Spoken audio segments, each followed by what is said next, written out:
Assalamualaikum warahmatullahi wabarakatuh. Pada pertemuan minggu ini kita akan membahas tentang wireless network pada mobile device atau mungkin nanti ke mobile application. Jadi kalau kita tahu sendiri untuk mobile application ini sudah tentu untuk komunikasinya sendiri tidak menggunakan wire, tidak menggunakan kabel. Jadi bentuknya lebih ke wireless. Nah, di wireless network itu apa aja sih sebenarnya? Untuk kita harusnya tahu untuk wireless network sendiri maksudnya apa? Apa arti dari wireless network?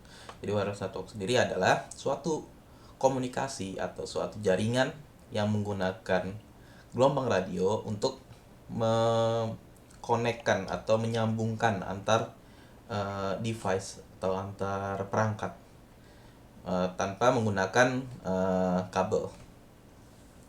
Kemudian klasifikasi di wireless network itu sebenarnya ada berapa? Nah, kalau kita lihat di sini, kita bisa mengklasifikasikan wireless network berdasarkan dengan range atau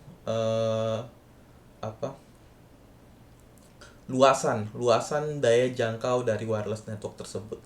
Misalnya dari yang luasan paling kecil, WPAN atau wireless personal network, kemudian wireless personal area network, kemudian WLAN, wireless local area network, kemudian WMAN, wireless metropolitan area network, dan wireless wide area network. Nah, kalau kita lihat di sini yang paling kecil sendiri itu seperti misalnya Bluetooth kalau yang kita kenal di WPAN, wireless personal area network. Nah, Bluetooth ini dia memiliki daya jangkau yang tidak sebesar misalnya di wireless LAN ya, atau yang kalau misalnya kita sering ini pakai WiFi. Nah, untuk WPAN sendiri kayak Bluetooth misalnya kita pakai buat kalau sekarang ini bisa menggunakan untuk mouse atau mungkin untuk headset atau yang lain-lain. Nah, itu kalau misalnya kita agak jauh kan ininya itu agak nanti komunikasinya agak terhalang. Jadi keterbatasan antara setiap klasifikasi setiap kelas-kelas di sini adalah keterbatasan dari range-nya atau daya jangkaunya. Kita nanti bahas satu-satu. Jadi kita mulai dari bahas dari WPAN dulu. Nah, WPAN ini sendiri jadi dia berdasarkan standar dari IEEE 802.15. Kemudian di sini ada beberapa contoh di WPAN seperti Bluetooth, IRDA. IRDA ini infrared, kemudian Zigbee, kemudian ada UWB. Kemudian komunikasi yang dilakukan oleh WPAN sendiri ini range-nya sangat pendek, jadi nggak terlalu jauh ya, paling jumlahnya 10 meter. Walaupun sebenarnya Bluetooth ada yang sampai lebih dari itu, tapi nanti kalau di Bluetooth sendiri ada kelas-kelasnya. Jadi yang biasa digunakan itu kelas 2 itu jaraknya cuma 10 meter. Bahkan kalau misalnya yang infrared itu lebih kecil lagi jaraknya, seperti itu. Kemudian weapon, kenapa kita menggunakan weapon? Jadi kalau misalnya penggunaan weapon sendiri biasanya menggunakan untuk beberapa pengiriman data yang tidak membutuhkan power yang kecil, power konsumsi yang kecil. Misalnya nanti kalau misalnya sekarang nih zamannya IoT ini kan istilahnya kita menggunakan sensor-sensor yang ditaruh di beberapa tempat, misalnya sensor untuk rumah atau misalnya sensor untuk pertanian atau sensor untuk lahan-lahan tertentu gitu, tempat-tempat tertentu. Nah, ini dia tidak membutuhkan jarak-jarak yang jauh gitu untuk mencapai ininya, dan dia membutuhkan apa dia membutuhkan konsumsi daya yang kecil, jadi tidak boleh boros daya. Nah, ini kita menggunakan weapon dibandingkan dengan yang lain yang tadi WLAN atau yang lainnya. Nah, kalau misalnya kita coba satu-satu, nah di Bluetooth ini yang lebih sering kita kenal ya. Jadi kalau di Bluetooth sendiri dia mengacu pada standar IEEE 802.15.1. Nah, ini dia memiliki power konsumsi power yang rendah, kemudian range yang cukup pendek, dan omnidirectional. Omnidirectional ini maksudnya satu device bisa ke beberapa device gitu. Satu device bisa dikonekkan ke beberapa device. Kemudian dia ada beberapa kelas, tipe kelas. Nah, ini biasanya yang digunakan di tipe kelas 2 yang jaraknya 10 meter.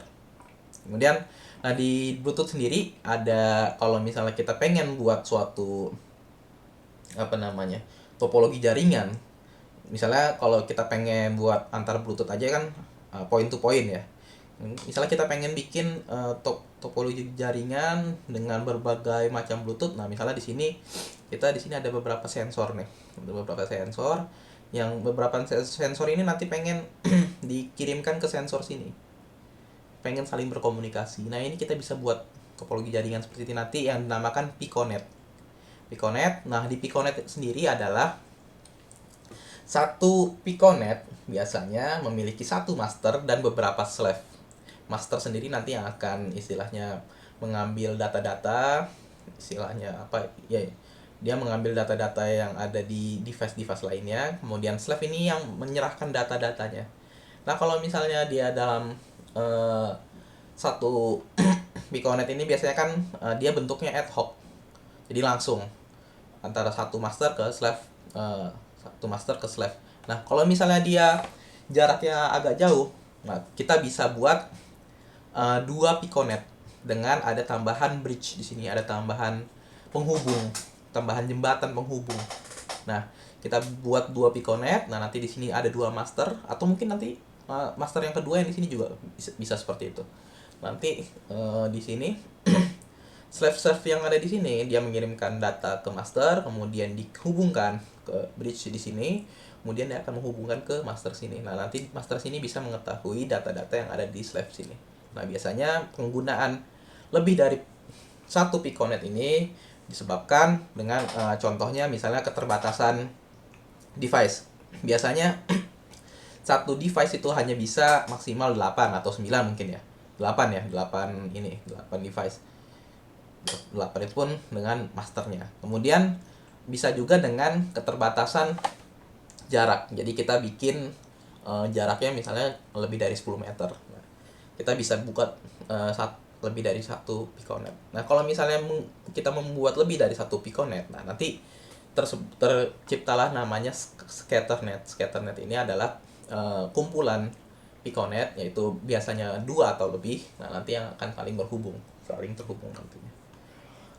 Kemudian yang kedua adalah IRDA. Nah, IRDA sendiri adalah Infrared Data Association. Nah, kalau misalnya dulu, saya nggak tahu ya kalau di zaman kalian, kalau zaman saya dulu sempat yang namanya transfer data itu menggunakan infrared.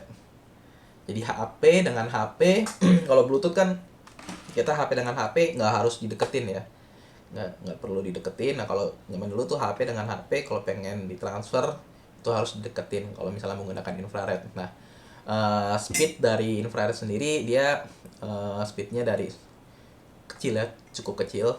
Nah, sekarang peningkatannya sampai 4 Mbps.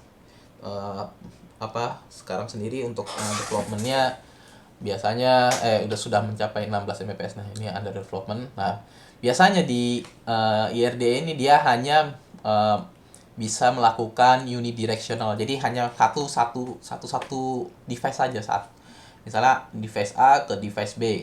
Jadi nggak ada device lainnya yang bisa mengambil data-data yang ada di device A misalnya. Jadi hanya point to point gitu. Kemudian ada angle-nya, ada sudutnya. Jadi kalau misalnya melewati sudut ini, kita nanti nggak bisa di ini. Jadi kalau misalnya kayak saya ingat zaman dulu waktu SMP itu kalau misalnya goyang dikit HP-nya pas lagi transfer data menggunakan infrared tersebut, nah itu bisa gagal pengirimannya seperti itu. Nah, ini contohnya di Nintendo 3DS ya, menggunakan infrared. Kemudian yang berikutnya adalah Zigbee. Nah, Zigbee ini yang biasa digunakan untuk WSN ya biasanya. Kalau kalau kalian pernah mengambil mata kuliah Wireless Sensor Network. Nah, Zigbee sendiri menggunakan standar IEEE 802.15.4. Kemudian memiliki frekuensi 2,4 GHz, 900 MHz dan 868 MHz. Kemudian transfer rate-nya sebesar 250 kbps. Jadi sebenarnya Zigbee sendiri atau kalau di WSN sendiri kita nggak terlalu, kecuali nanti multimedia WSN ya. Kalau di WSN biasa kita nggak butuh transfer rate yang terlalu tinggi. Jadi biasanya di WSN sendiri kita untuk transfer rate itu biasanya kan kalau WSN itu mengambil data dari sensor-sensor yang ada di lingkungan. Misalnya sensor buat smart home atau smart farming ya. Smart farming atau misalnya smart city. Kalau smart city terlalu jauh ya mungkin ya. Smart farming atau smart home misalnya. Smart home dan smart farming. Nah, di smart home dan smart farming ini dia hanya membutuhkan data-data di sensor tersebut. Data-datanya tersebut biasanya nggak terlalu besar ukurannya, paling berapa byte saja gitu ya. Jadi hanya mengumpulkan data tapi dikirimkan secara periodik beberapa waktu tertentu tergantung pengaturannya. Nah, karena sensor-sensor yang ada di tempat-tempat tertentu ini memiliki baterai dan tidak terpasang ke dia menggunakan baterai, jadi nggak terpasang ke sumber listrik. Nah, biasanya kita butuh sensor-sensor tersebut hemat daya gitu, hemat konsumsi daya, jadi biar nggak terlalu boros.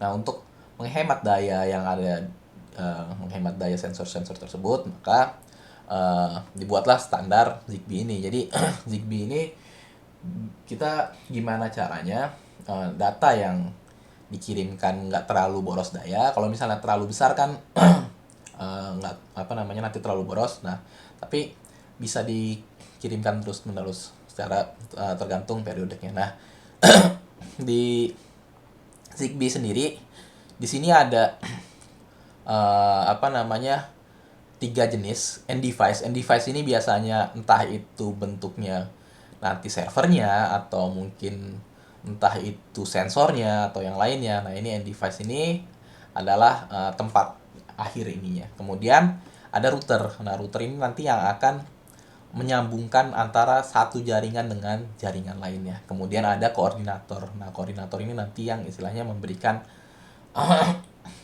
memberitahukan gitu, nanti ini laut mana seperti itu. Nah, kemudian standar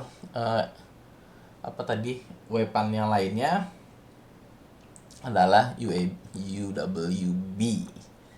Nah, ini jadi khusus untuk multimedia. Jadi dia memiliki kecepatan yang tinggi, memiliki bandwidth yang tinggi, 110 Mbps hingga 480 Mbps, tapi dengan power yang kecil dibanding yang lain seperti ini. Nah, ini kan 2G mobile phone, 3G. Nah, ini UWB powernya kecil, tapi memiliki bandwidth yang besar, frekuensi bandwidth yang besar, seperti itu. Jadi biasanya digunakan untuk yang komunikasi data yang jarak yang pendek, seperti yang tadi WPAN tadi. Kemudian berikutnya adalah WLAN. Jadi WLAN ini mengacu pada standar IEEE 802.11. Nah, dia kalau ini yang sehari-hari kita gunakan ya yang biasa kita gunakan nih, WiFi. Jadi WiFi sendiri kan tidak tergantung kepada kabel ya. Jadi kalau misalnya di sini ada access point, kemudian di sini mungkin ke kabel, ke komputer atau ke laptop. Nah, di access point tersebut dia bisa menjalankan WiFi untuk misalnya ke tempat-tempat tertentu, misalnya ke smartwatch atau ke handphone atau ke tablet seperti itu. Nah, kemudian perkembangan dari WLAN sendiri mulai dari dia jadi di sini standar 802.11 ini dari mulai 802.11a hingga ke, kalau nggak salah sekarang sudah G ya, G G. Nah ini sudah sampai G. Nah ini nanti jadi perkembangannya sudah ada. Oh sudah bukan G lagi ya, sudah AF malah di sini ya, sudah AF. Nah jadi perkembangannya sudah cukup panjang, sudah beberapa standar yang dibuat di ULAN ini. Jadi kalau di OSI layer atau TCP IP layer, LAN ini biasanya di physical layer atau data link layer, di physical address dan MAC address ya, di bagian sini untuk LAN. Nah nanti jadi kalau misalnya kita pengen kalau physical layer ini kan masalah ininya ya, yang tadi jaringannya sinyal radionya. Kemudian data link layer ini MAC address ya. MAC address itu berbeda dengan IP address yang bisa berubah-berubah. Kalau MAC address itu tergantung dengan device-nya. Di satu device bisa ada lebih dari satu MAC address, bisa. Kalau misalnya dia memiliki beberapa jenis kayak buat komunikasi. Misalnya kalau di laptop aja kita bisa mencolokkan kabel dengan menggunakan WiFi, itu udah beda MAC address gitu. Nah kemudian yang berikutnya adalah cakupan yang lebih luasnya lagi, yaitu WMAN. Nah ini yang tadinya LAN ini local area network, kalau yang MAN ini dia metropolitan area network. Nah kalau yang MAN ini dia seperti LAN yang tadi LAN, jadi ada WiFi. Nah kalau di WMAN ini dia menggunakan WiMAX, jadi lebih besar lagi cakupannya. Nah, ini standarnya juga berbeda. Kalau yang sebelumnya 802.11, kalau yang ini standarnya 802.16. Jadi WiMAX sendiri ada dua frekuensi. Ini yang legal dengan yang tidak belum, istilah bukan ilegal sih, kayak belum terstandarisasi, yaitu dari frekuensi 0 GHz sampai 11 GHz dan frekuensi 10 GHz sampai 66 GHz. Dan dia lebih memiliki cakupan lebih luas dibanding yang LAN tadi yang sebelumnya. Nah kemudian yang berikutnya adalah wide wireless area network. Nah ini kita punya dua jenis. Nah kalau yang ini istilahnya udah cakupannya luas banget ya. Jadi ada dua contoh. Yang pertama menggunakan telepon yang biasa kita gunakan, telepon GSM gitu ya, atau LTE atau yang lainnya. Nah itu tersambung ke misalnya BTS di sini, BTS. Nanti dia BTS ini tinggal kemana, ke kontrol office-nya atau kemana gitu ya, menggunakan fiber atau apa. Atau bisa menggunakan satelit seperti itu. Nah kalau misalnya kita lihat di sini ada jadi yang untuk yang penggunaan telepon network ini istilahnya udah kalau kita tahu udah sampai ke generasi ke-5. Mulai dari generasi pertama. Nah di generasi pertama sendiri dia hanya menggunakan untuk telepon saja. Jadi penggunaan ininya hanya untuk yang analog. Jadi kalau misalnya kalian belajar kan istilahnya analog to digital, digital to analog. Nah kalau misalnya di generasi pertama dia hanya analog komunikasi saja, jadi tidak sempat dijadikan ke digital. Nah pada saat dia ke 2G sudah mulai ada ke digital komunikasi, telekomunikasi. Nah ini dibuktikan dengan adanya SMS atau text messaging. Nah ini mulai seperti misalnya ada kalau zaman dulu itu jadi hanya menerima teks dari ini aja dia, saya lupa juga sih namanya. Nah, kemudian nanti di 3G kemudian ada lagi mobile dan wireless internet connection. Nah kalau misalnya di 2G ini belum ada internet connection, nah di 3G sudah mulai ada internet connection seperti itu. Nah di internet connection mulai dikembangkan lagi. Kemudian di 4G 4G sampai sekarang juga masih menggunakan 4G ya untuk perkembangannya. Sudah mulai masih sama di internet connection, hanya saja perkembangan internet di 4G, istilahnya perkembangan data yang beredar di 4G yang tadinya kita nggak terlalu besar-besar gitu ya datanya. Sekarang ini orang-orang menggunakan data-data yang cukup besar, apalagi dengan adanya cloud computing. Cloud computing itu kan istilahnya kita nggak perlu menggunakan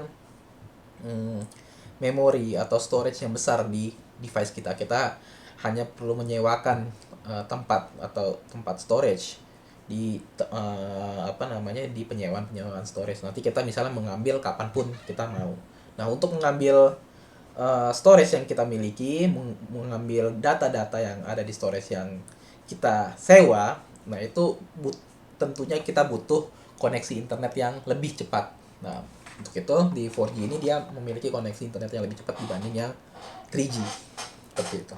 Kemudian juga di istilahnya sekarang ini era-era digital. Nah, kalau yang dulu internet itu hanya untuk kebutuhan bisnis atau kebutuhan pekerjaan. Nah, sekarang ini internet benar-benar tidak lepas, apalagi kayak sekarang udah kayak zaman-zaman pandemi ini ya. Istilahnya sebuah loncatan besar juga untuk menggunakan internet, kayak misalnya buat telekonferensi, kemudian untuk pengajaran ya. Nah, ini sangat-sangat tinggi istilahnya demand-nya. Nah, kemudian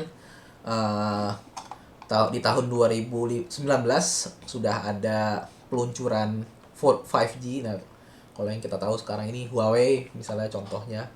Jadi kapasitasnya biasanya setiap perubahan ini dia perubahan bandwidthnya, kemudian frekuensinya juga semakin meningkat. Jadi setiap generasi dari dari 1G sampai 5G. Kalau ininya mulai 3G ya, mulai ada internet, kemudian 5G ini biasanya frekuensinya, kemudian bandwidthnya, kemudian kecepatan pengiriman sinyal yang juga semakin meningkat seperti itu. Nah, kemudian di wireless network sendiri ada beberapa hal yang harus kalian tahu, beberapa istilah yang harus kalian tahu. Jadi yang pertama istilahnya itu adalah station. Jadi station ini istilah untuk device yang akan connect ke ke wireless network. Misalnya nih device smartphone kita itu adalah device, itu adalah station. Atau mungkin laptop kita, atau mungkin tablet kita, itu adalah station yang akan connect ke access point. Nah, access point ini adalah yang menyediakan dia, yang memberikan mengirimkan sinyal. Nah, kalau misalnya kalian pengen ini nih, pengen internetan, ya udah lewat access point ini. Kemudian ada lagi basic service set. Nah, basic service set ini kalau misalnya ada suatu ada satu access point dengan satu station yang saling terhubung. Nah, ini sudah dinamakan basic service set. Nah, kalau misalnya dia antara station aja, nah ini dinamakan dengan independent basic service set, karena tidak ada access point ya, dia hanya antar station. Kemudian ada extended service set, jadi ini untuk yang tambahan ya. Nah, kalau untuk distribution systemnya adalah suatu sistem secara keseluruhan di dalam network arsitektur tersebut. Nah, ini contoh BSS, basic service set, kemudian di sini IBSS. Nah, kalau basic service set dia ada access point-nya. Nanti access point ini akan menghubungkan ke internet. Nah, dari internet dia ke access point. Nah, dari access point dia ke ke station. Station ini bisa laptop kita, bisa HP kita, dan lain-lain. Nah, kemudian kalau IBSS yang tadi, independent BSS, dia tidak ke access point, dia hanya dari satu station ke station lain. Nah, ini mungkin kalau misalnya kita pengen melakukan jaringan lokal gitu ya, local networking aja. Jadi perpindahan data tapi tingkatnya lokal. Nah, ini kalau untuk distribution systemnya adalah kalau misalnya dalam satu access point, nah di sini ada access point, kemudian terhubung dengan router dan terhubung dengan internet. Nah, di access point ini sendiri ada nanti station-stationnya di setiap access point-nya. Nah, di setiap access point nanti dia ada jaringan-jaringan sendiri. Nah, kemudian untuk security-nya di networking ini harus memenuhi 3 kaidah, apa namanya, disebut dengan CIA triad. CIA triad ini confidentiality, kemudian integrity, kemudian availability. Nah, kalau confidentiality sendiri apa? Kalau confidentiality sendiri adalah eh, sistem tersebut harus bersifat rahasia. Jadi rahasia ini entah itu nanti di encrypt datanya, kemudian harus ada decryptnya, kemudian kalau misalnya sistemnya memiliki password harus dikasih hash function gitu. Jadi hash function itu adalah pengenkripan tanpa kita pengen di decrypt balik. Jadi kita cuman ngencrypt doang.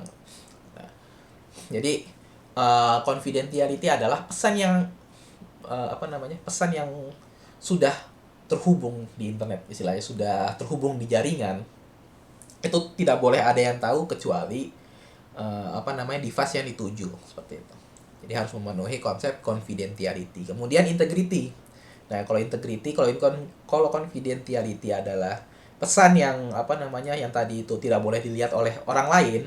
Nah, kalau integrity, pesan yang kita dapat atau pesan yang kita tuju itu harus benar-benar pesan dari orang tersebut gitu. Jadi harus ada integritas dari suatu pesan tersebut. Jadi kalau misalnya bisa jadi pesannya diambil, kemudian ada pesan istilahnya dibajak lah ya, dibajak. Kemudian ada pesan lain yang dia kasih ke tujuan. Nah, itu harus ada integritas di suatu pesan tersebut. Nah, integrity ini bisa seperti apa? Misalnya seperti tanda tangan signatur di suatu pesan gitu. Jadi ini benar loh dari si A pesannya, ini benar sih dari si B, seperti itu. Kemudian ada lagi yang terakhir adalah availability. Nah, availability adalah ketersediaan suatu layanan layanan dalam jaringan tersebut. Rasanya percuma kalau misalnya kita cuma memperhatikan confidentiality dan integrity. Kalau misalnya kita ada suatu layanan dalam internet, percuma kalau misalnya layanan itu di DDoS gitu atau tidak bisa digunakan. Ya, gimana caranya kita akan bisa mengirimkan pesan yang kita akan kirim gitu kalau misalnya layanan tersebut tidak bisa digunakan. Maka dari itu availability ini juga salah satu masuk ke uh, CIA triad. Jadi salah satu yang harus diperhatikan dalam masalah security di net, di jaringan, khususnya di wireless network. Nah, ini jadi untuk ringkasannya sendiri, kesimpulan dari yang sebelum-sebelumnya. Jadi di sini ada beberapa tipe dari networking. Jadi dari yang personal area network yang jaraknya paling hanya 10 meter ya, 10 meter. Nah, ini Bluetooth misalnya, kemudian ada Zigbee, kemudian ada UWB gitu kan, dia 10 meter. Bahkan kalau yang infrared dia cuma 1 meter saja. Dan biasanya bitrate-nya ini nggak terlalu besar, kecuali yang ini ya. Nah, ini dia besar ininya, tapi dia besar tapi khusus untuk yang jarak pendek gitu. Nah, kemudian yang kedua adalah yang local area network, wireless local area network. Di sini adalah WiFi. Dari mulai di sini IEEE 802. Nah, ini sampai 11 AF tadi ya. 11 AF. Nah, ini juga frekuensinya mulai dari biasanya nggak terlalu ini ya, jauh biasanya frekuensinya. Nah, ini ditingkatkan tapi peningkatannya bitrate-nya, di bitrate-nya. Jadi bitrate frekuensinya sudah sampai 1,3 gigabyte per second. Gigabit di sini ya. B-nya kecil. Kemudian untuk yang wireless metropolitan area network ini contohnya adalah WiMAX. Jadi cakupannya lebih luas. Kalau di sini maksimal 250 meter. Nah, kalau di sini adalah bisa mencapai 50 km dengan maksimum bitrate-nya 70 Mbps. Kemudian yang untuk yang wireless wide area network yaitu seluler dan satelit. Nah, kalau seluler yang tadi kita bahas dari mulai 3G sampai 5G. Nah, ini juga range-nya juga lebih dari 50 km. Kemudian bitrate-nya juga kalau yang 5G ini saya juga sudah tinggi sekali. Kemudian ada satelit. Nah, satelit ini biasanya di beberapa tempat yang tidak ditemukan, misalnya BTS, misalnya kayak di puncak gunung atau di tempat-tempat lainnya, seperti itu. Nah, mungkin itu saja pembahasan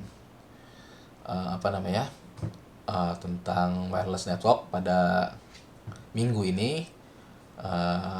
Kalau ada yang ingin ditanyakan, langsung ditanyakan di grup. Assalamualaikum warahmatullahi wabarakatuh.